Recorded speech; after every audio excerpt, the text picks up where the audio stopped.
Hi everyone. In today's video, I'll be discussing and making a comparison of Teakwood furniture versus IKEA furniture. The reason I decided to take this topic is that, as you know, IKEA has become the number one brand on the top of everyone's mind when they think of furniture. And rightly so, because they have revolutionized the furniture industry. Now, of course, I'm not going to do a case study of IKEA. The purpose of this video is not to say that one is superior over the other, but the purpose is that you get the facts right and make an informed decision by the end of this video to know what is right for you. And we'll be comparing four parameters here. One is the material used, second is the design, third is the practicality, and fourth is the decision making. Before we start, I would like to mention that I run a furniture company called bicfurniture.com, where we manufacture teakwood furniture as per order, and we have an office based in Mumbai. Now, let's get on with the video. Number one is the material comparison. What is the primary material used in IKEA? You must have heard of MDF or even medium density fiber. This is the, I would say, maybe apex material which is used in their furniture. To explain you a little bit more in detail, I know that the moment you say MDF, people have a certain perception, oh, it's weak, it may not last too long, stuff like that. But let's understand why, because you should know rightly what you are buying when you are paying money. MDF is made of residue of furniture, which means residue of wood rather, which means that it could be chips of wood which are left out, it can be shavings of wood, it can be sawdust, any remain which is a component of wood, right? All these remains and wastages and residue are taken together, pressed, chemically processed through some kind of wax. Then they are glued together. And after they are glued, they are segregated into panels. And once that entire sheet is ready, you can then layer it with laminate, you can layer it with veneer, or you can also paint it. Now, this is the primary material that IKEA uses. One, of course, because it's highly economical, it's much faster to work with, and you can mass production is the easiest in MDF furniture, which is also the reason offices also tend to use MDF the most, because they have to work on a deadline, and that's how they maybe cover 1,000, 2,000, 10,000 square foot using MDF in a short span of time. But coming back to IKEA again, MDF, as you know, is maybe 70 to 80% of the material. Now, within the wood also that they use, there are a number of woods. There are hardwoods and softwoods. Softwoods are the ones which, of course, by nature are softer. They have less strength. They are a little bit fragile, but the trees grow much faster, and they can be cultivated. Afforestation happens much more easily, which is the reason that the costing of that works out far more economical, right? And the labor used for that also is less intense compared to hardwoods, which I'll come to later. If I remember correctly, the common hardwoods that IKEA uses are pine, birch, and maybe one or two others, which are soft, which are easy to cultivate and easy to manufacture. So that is just to give you an idea that what is the core material that they are using. Now, of course, it has huge advantages, as I mentioned, the manufacturing time, transportation, assembly. It does have few disadvantages that if you are transporting it, it may not be the best option to use. And you cannot rework on MDF as much as you can on wood, right? But now let's come to solid woods and especially teak wood, because I just want to make a right comparison. I'm not discussing other woods like shisha, mango, etc. I made another video on that. You can go through that as well. Why I'm taking teak wood is because I just wanted to take two ends of the spectrum, right? The lowest end and perhaps which is the highest. And there are options in between also. Teak, as you know, is the moment you hear it, you think of it as premium, you think of it as expensive, and you're absolutely right, because it is the most expensive and one of the most premium woods. In English, the name for teak is Tectona grandis. I'll give you a little background about this. This name came from Tectona is a Greek word which means carpenter, skilled carpenter. And grandis, you may have guessed, means large. So a skilled carpenter who's making something large and beautiful. So it's a little metaphorical in that sense. This was just for your information. This does not change the nature of the wood. I'll explain you inherently the nature of teak wood. Now, there are a number of teak woods as well. Number one being Burma teak, which has a certain branding. It is just considered the most premium. Although as yet I have not understood why it is considered the most premium, apart from a certain soothing look that it has. It does not necessarily offer more strength than other kinds of teak. Because the one which is used most in India is CP teak, right? Central Province teak. Now in that also there are a number of grades available, right? Depending on which region they have come from, how mature it is, which part of the tree has been used to acquire that plank. That's a very detailed discussion. It becomes too technical, and only someone who has lived with wood can actually touch it and understand that what grade or what quality this is. Yet there are certain parameters that we also follow to ensure that we are at least using a grade which satisfies 8 on 10 criteria. So there is Burma teak, there is CP teak, there is also Brazilian teak, which is very similar to CP teak and also has a very strong characteristic, a beautiful grain.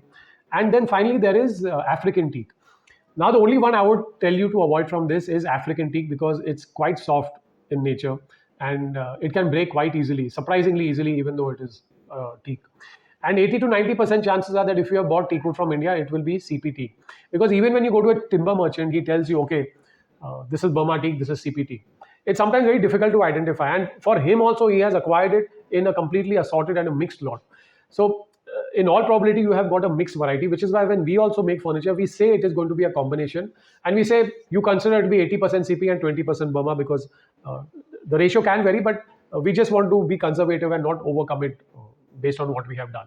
Few characteristics of teakwood I would like to share. One of the main reasons teakwood is premium is because of the natural oils that it has, which makes it naturally resistant to termite. And it also minimizes moisture movement as compared to other woods. Let me tell you, every wood can crack. Any wood, how expensive it is, right? So just get it out of your head that if I paid a premium price for a particular wood, it will never crack. That just does not happen. It's like saying, will a car ever rust? Yes, it will rust. If you're living in a place like Bombay or close to the sea, or where higher moisture content is there, you cannot guarantee your car will not rust. The advantage is that it's very easy to refurbish, right? Maybe in a matter of day or two, you can just refurbish it and it will be almost as good as new, which you can do for decades together. And that is the reason that it has that longevity aspect to it. There's also another second thought process to this, or second perhaps advantage to this. There is a concept called patina, which means that it is that the look of the grain. And over time, as the wood matures, very often the grain will tend to develop a softer and a more soothing look, right? The grain tends to look more beautiful once you keep refinishing it. So in some sense, if you compare it to MDF, it is an opposite comparison. As time goes by, there's a chance that the wood can actually start to look better. Whereas MDF, if it deteriorates, you just have to throw it. You can't even hammer a nail in it most of it. This is furniture at two ends of the spectrum. I don't need to tell you that IKEA designs are very, very contemporary, straight line, sleek, lighter on the look, very often solid colors, soothing colors, light, bright. Yeah, all that is there. If it appeals a lot to the younger generation, and it has a very neutral look. It can actually go with almost any kinds of furniture as well, in the sense that you cannot go wrong with the look of IKEA furniture, right? It's just like wearing this plain shirt. I cannot go wrong with it, right? Some people may find it boring, but still you cannot say that it looks ugly. I hope not. So similarly for IKEA, normally nobody will say, oh God, this looks so bad. And rightly so, because they have the top designers of the world working to design furniture, the kind of thought process, the engineering that goes in developing a piece of furniture. I mean, they must be spending crores of rupees. There is a misconception that the moment I say teak wood, Indian furniture, or solid wood, you think, oh, is it antique? Is it traditional? No, that's not true. You can make, because it is teak, you can make equally modern looking furniture in teak as well. And I'll tell you the reason for that. Teak is one of the few hardwoods in which you can make the borders look, you can use thinner borders, sleeker looks, and still it will retain strength. If you talk about other woods, maybe oak wood, ash wood, shisham, you normally have to use a thicker gauge, right? The wood has to be thick for it to retain strength. Whereas that's not the case with teak. Even if you use thinner wood, in a lot of places it will retain strength. Now, I'm not saying for things like beds and large wardrobes, there you have to use a certain thickness. But overall, in a lot of places, to acquire that sleek look, you can use that, and you can do number of finishes, right? These days, people prefer more solid, natural looking stuff, right? So they don't want to make it too fancy. Now, that is most possible in teak if you look at all kinds of solid wood. And the other advantage with teak is you can combine it with number of woods, right? You can combine it with plywood, you can combine it with MDF, you can combine it with laminate, you can combine it with veneer, you can combine it with acrylic, where you can use the border as teak and the centerpiece, or wherever you want to sort of complement a look or create something that looks modern as well as has a slight traditional or a classic look to it. That is possible using teakwood. And you can also use it as a cost cutting measure. Maybe use MDF at the back, under the drawers, or perhaps even on the side sometime. You can use plywood in these areas at the back, or in the interior part of the furniture, which is not visible, which may not go through too much wear and tear, so that you cut down the cost to a great extent and yet you have that classic solid wood look. So there are a number of ways where you can combine teakwood with various materials so that there is no compromise on the look. If you are looking for something contemporary, minimalist, and something modern, that is possible as much in teak as much as it is in IKEA. Thirdly, let's discuss the practical aspects. Number one, let's take the durability factor.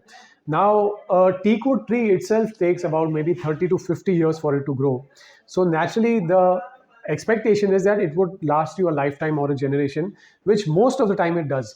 You must be having, or you must have heard of people, friends and family who feel that I have this really old door which my grandfather left, or a bed or a wardrobe, and I just don't feel like parting it. Or if I want to part with it, I want to ensure that I get a good value, a good price for it, because it has been there in the house for such a long time. It also adds to some emotional value. So you can expect almost every time that when you invest in teakwood furniture, it will last for your lifetime and beyond. Of course, with IKEA furniture, it is expected that it will last anything between 3 to 7 years is the average ballpark range that they say. Number two, let's look at resistance. Of course, because MDF is also a component of wood, the resistance is the same for both the types of furniture. You have to keep it away from water, you have to keep it away from sunlight, you have to keep it away from high moisture fluctuation.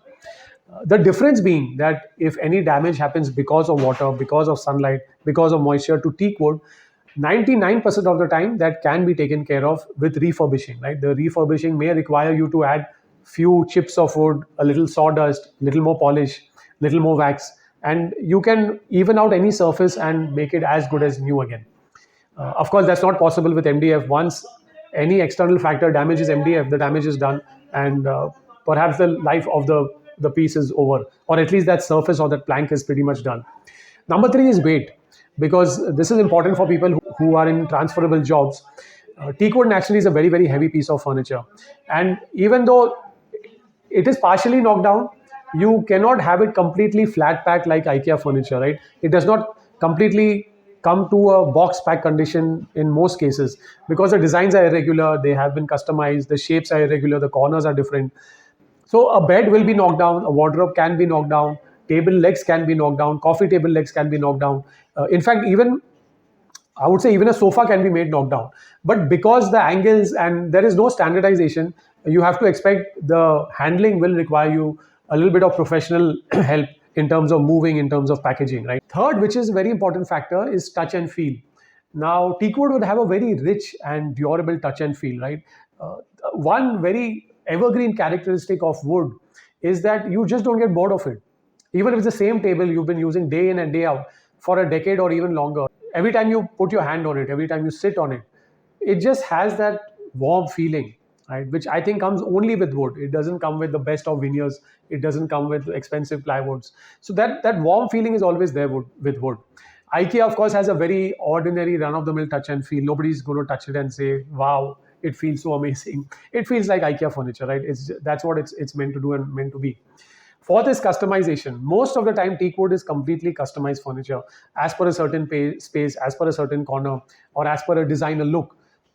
There is a very limited amount of customization you can do with IKEA furniture, and even if you do the customization, it will look like IKEA furniture, right? So it's not like it will stand out as a conversational piece, or it's not that someone's going to say, "Hey, wow, man, how did you get this made? What a skilled piece of labor." It's unlikely that someone will compliment you and say that, "Wow, man, what a fantastic piece of furniture has been manufactured. Where did you get this from?"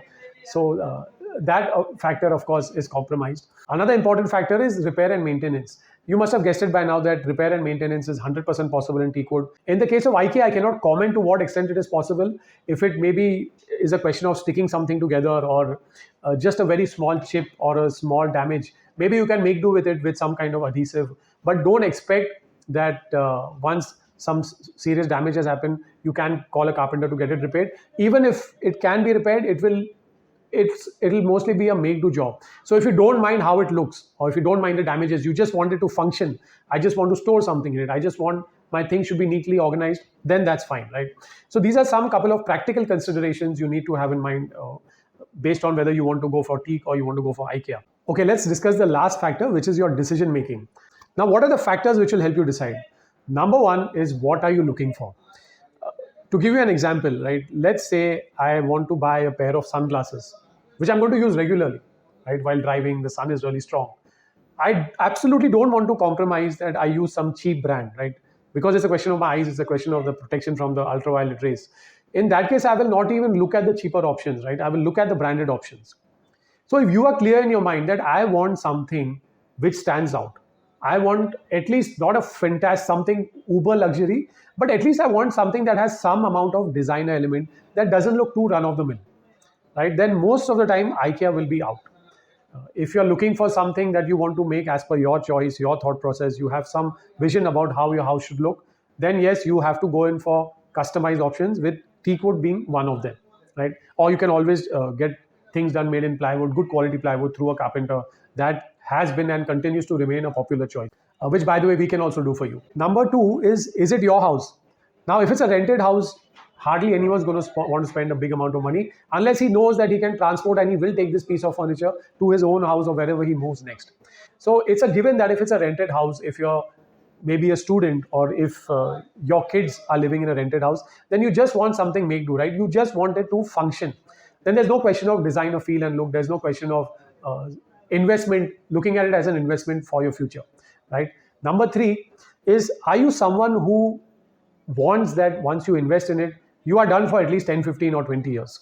Or are you someone who wants to change that look every at least 5 years? People say 2, 3 years, but I think that's too short. I have not met anyone till today who says every 2 years I want to change my furniture. It doesn't happen because it's too much of a nuisance. So, but if you are someone who knows that maybe every 10 years I want to change a look, then perhaps it may be a good idea to have a combination of both, right? Wherever you need strength, like beds, wardrobes, you go in for teakwood furniture or something that is long lasting, which you know you can pass on or you can shift somewhere else. And stuff which is maybe by the side, your shoe rack, your TV cabinet, something on the wall, some extra storage, some extra seating, all that can be from IKEA, right? So you can mix and match also well. And, the fourth factor is, how frequently is that room used? If it's a guest room, then you're free to furnish one room with IKEA furniture, because you know that it's going to be used very infrequently. Or even if you have kids, right, you know that they'll keep growing every 4 5 years, their demands will change until they're 20. Even then IKEA is a fantastic option, because that's perhaps the best option. It'll still be cheaper than you getting something made from a carpenter in a average quality plywood.